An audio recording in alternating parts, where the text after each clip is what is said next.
در برلین و مقابل محل سفارتخانه‌های سوئد و دانمارک عده‌ای تجمع اعتراضی برپا کردند. اعتراض به حد حرمت قرآن کریم. رفتاری تکراری و تحریک‌آمیز از سوی راسموس پالودان، رئیس یک حزب افراطی که تابعیتی سوئدی دانمارکی دارد، با ادعای دفاع از آزادی بیان و با شعار ضدیت با مسلمانان.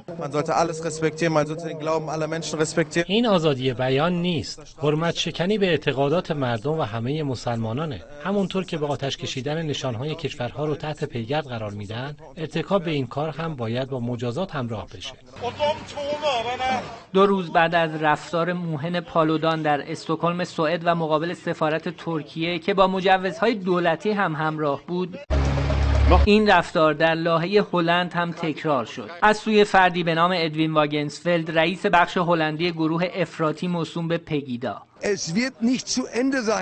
این ماجرا پایانی نداره. بخشی از یک طرح بلند مدت و برنامه‌ریزی شده از طرف صهیونیست هاست که اقتدار اسلام رو نشانه گرفتن. تجمع اعتراضی برلین علیه رفتار موهن به ساعت قرآن کریم را اتباعی از جمهوری آذربایجان با همراهی مسلمانانی از دیگر کشورها برگزار کردند. امیر شجاعی، خبرگزاری صدا و سیما، برلین.